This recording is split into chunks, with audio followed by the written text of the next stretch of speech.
दोस्तों, आजकल के बहुत बच्चे हैं कि जो भगवान में विश्वास नहीं करते हैं। वो लोग बोलते हैं कि भगवान कहाँ है, वो तो नहीं दिखते हैं, तो कहीं नहीं। और वो भी बोलते हैं कि तो वो कहीं भी तो नहीं दिखते हैं। ऐसा बहुत कुछ अजीब और गरीब क्वेश्चन माँ बाप का करते हैं, सबका करते हैं। जब बच्चे को बोलते हैं कि बच्चे प्रार्थना कर, भगवान का मान, भगवान को प्रार्थना कर, भगवान को ध्यान कर, ऐसा बहुत कुछ बोलते हैं। तो बच्चे सब अजीब और गरीब क्वेश्चन ऐसे करते हैं। परंतु जो लोग भगवान को मानते हैं वो लोग को पता है कि भगवान है या नहीं, और वो लोग कितना विश्वास करते हैं और सच माने। ऐसे भी बहुत लोग हैं कि जो वो लोग पहले नास्तिक थे, भगवान को कभी भी नहीं मानते थे, और कुछ समय के बाद उनके साथ कुछ ऐसा हो जाता है जो कि उनके पास सिर्फ एक ही रास्ता होता है कि वो भगवान के पास जाके उनकी दुख दर्द उसको सुने, और उसके बाद पूजा अर्चना करते हैं और पूरा भक्ति से भगवान को पुकारते हैं। और उसके बाद उनकी प्रार्थना और उसकी निष्ठा की वजह से उनकी ज़िंदगी में कुछ बदलाव आ जाता है, और उसके बाद उनको भी विश्वास हो जाता है कि हाँ, शायद मैं गलत था, भगवान है। तो दोस्तों, मैं जैसे पहले बोला था कि कुछ ऐसी आदत की कहानी में लाऊंगा जो कि हमारी आगे जाके बच्चों की या छोटे भाई बहन की ज़िंदगी को बदल सकता है।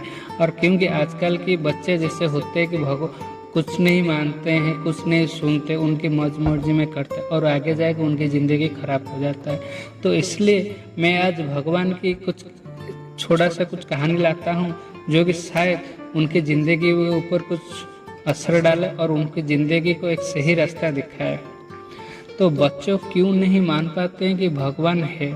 क्योंकि शायद हम लोग बच्चों को कभी उसी दिशा में नहीं ढाले होंगे।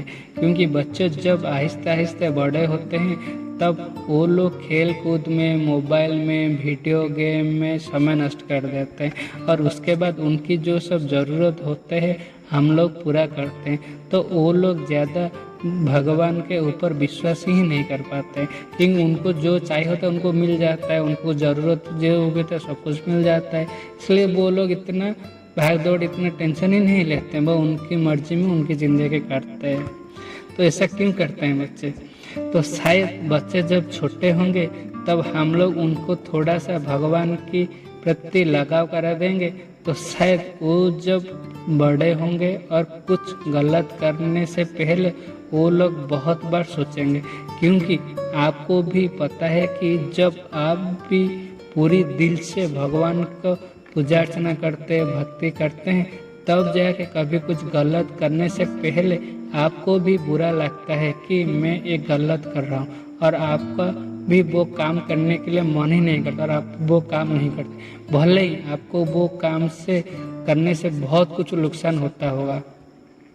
हाँ, एक बात है, जो भी बोलते हैं कि भगवान नहीं है, मैं क्यों भगवान को पुकारूं या प्रार्थना करूं, वो भी कुछ गलत नहीं बोलते हैं। क्योंकि भगवान भी खुद बोले हैं कि मुझे मत पुकारो, तुम हमेशा अच्छा काम करो, सही रास्ते जाओ, सही काम करो, कुछ गरीब कुछ लोगों को परेशान मत करो, हो सके तो कुछ लोगों की मदद करो। बस सही ज़िंदगी में तुम सही काम करो तो तुम्हें अच्छा फल मिलेगा, अच्छे से रहोगे, तुम्हारा भगवान का आशीर्वाद हमेशा तुम्हारे ऊपर रहेगा। तुम भगवान को पुकारो ना पुकारो, उसमें कोई प्रॉब्लम नहीं, ये खुद भी भगवान बोले हैं और वैसे भी हैं। और तुम्हारी ज़िंदगी में हमेशा गलत काम करोगे, कुछ लोगों को परेशान करोगे, हमेशा गलत रास्ता चुनोगे, गलत काम करोगे, तो तुम्हारे साथ गलत ही होगा आगे जाके, कि जहाँ पे मैं भी कुछ नहीं कर पाऊँगा। तो मैं इसलिए ये बात बोला कि आप लोग भी जानते होंगे आज की डेट में भी बहुत ऐसे लोग हैं, हमेशा उनका नुकसान हो वो कुछ देखते ही नहीं, बस उनको सिर्फ सही काम करना है, सही रास्ता जाना है, सही लोगों को मदद करना है। उनके सिवा कुछ नहीं मानो कि जैसे कुछ उनको पता ही नहीं होता, बस हम लोग इतना ही करेंगे। शायद उन लोगों को वो सही रास्ता उनको बचपन से मिला है कि नहीं, मुझे यही रास्ते में ही जाना है, मुझे सही काम करना है, सही रास्ता से जाके मुझे सही काम करना है। और जो भी वो कुछ गलत काम करते हैं ना, वो खुद ही घबराते हैं, खुद ही डर के रहते हैं कि मैं ये गलत काम कर दूं। ये तो सब आप लोग देखे होंगे और सुने होंगे, भी आजकल के बहुत लोग हैं। तो मुझे और एक बात बोलिए कि ये जो सब लोग बोलते हैं कि भगवान नहीं है, भगवान कहाँ है, मुझे एक बात बताएं कि आप लोग हवा को देख सकते हैं, छू सकते हैं? जब आपकी तबीयत खराब होता है या भूख लगता है, आप उसको देख सकते हैं या छू सकते हैं? वो सिर्फ क्या होता है, एक अनुभव होता है, एक एहसास होता है, एक दर्द होता है। वैसे ही भगवान की पूजा अर्चना करना, भक्ति करना एक विश्वास और अनुभव ही होता है और कुछ नहीं। वो अनुभव जिसको हुआ है उसका पता है कि भगवान है या नहीं। तो आप भी देखेंगे कि बहुत बच्चे ना आज की डेट में डिस्ट्रैक्ट हो जाते हैं, बहुत कुछ सामान से हो, कुछ देखते हो, उनके मतलब वो एक जगह में रहते हैं, बट उनका मन, उनका दिल कहीं कहाँ कहाँ घूमता है, कुछ पता ही नहीं चलता है, जिसकी वजह से वो लोग कि फोकस नहीं कर पाते हैं और हमेशा सही रास्ते से भटक ही जाते हैं। बहुत विद्वान लोग इसलिए बोले हैं कि जो बचपन से भगवान के पूजा अर्चना करता है उसका मन सदा सर्वदा उसके नियंत्रण में ही रहता है और एक ही लक्ष्य में चलता है उनका जिंदगी। तो मैं सिर्फ कहना चाहता हूँ कि बच्चों, जब वो लोग आहिस्ते आहिस्ते बड़े होते हैं, उनको भगवान के प्रति पूजा अर्चना और सही गलत का रास्ता दिखाए। वो जैसे भी आपको सिर्फ बच्चों को सही रास्ता दिखाना, आप जिस माध्यम से सिखाए, जिस माध्यम से दिखाए।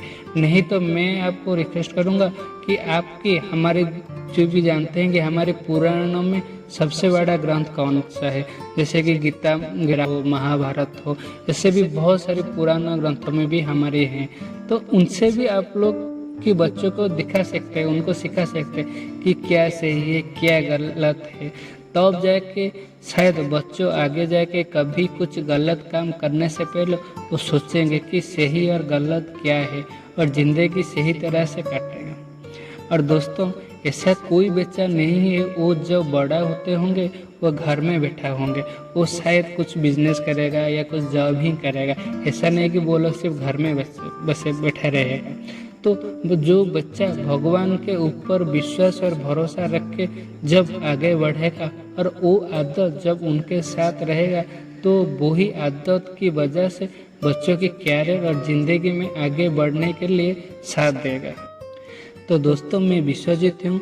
मेरा कहानी आपको अच्छी लगी हो तो प्लीज़ सब्सक्राइब मेरे चैनल और लाइक शेयर कमेंट के लिए मत भूलिए। और जो भी कहानियाँ है समय ऑफ लाइफ का कहानी में लाऊं वो आपके पास पहले पहुँचे और आप भी मुझे आशीर्वाद करें कि आपके लिए ऐसा अच्छी कहानी ला सकता हूँ जो कि रियल लाइफ में ही होता है। और अंतिम में मैं सिर्फ इतना ही कहूँगा कि आज भी बहुत लोग आपके घर के आसपास बहुत लोग भूखे होंगे, क्योंकि आज भी हर किसी को खाना नहीं मिलता है और वो लोग उपवास रहते हैं। और आप जानते होंगे कि भूखा रहना कितना मुश्किल होता है, वो दर्द और तकलीफ कितना बड़ा होता है। तो आप कुछ भूखे लोगों को कुछ भूख खाना देकर उनको भूख मिटा सकते हैं तो मिटाइए। और आपकी इसी काम की वजह से भगवान भी आपके ऊपर बहुत खुश होंगे और आशीर्वाद भी करेंगे और आपके जीवन में कभी ना कभी आपकी भी मदद करेंगे जब आपको सबसे ज़्यादा किसी का मदद चाहिए होगा, परंतु आपके पास अपना कोई नहीं रहेगा। तब भगवान आपके पास आएंगे और आपकी किसी न किसी रूप में आके आपकी मदद करेंगे। जय हिंद।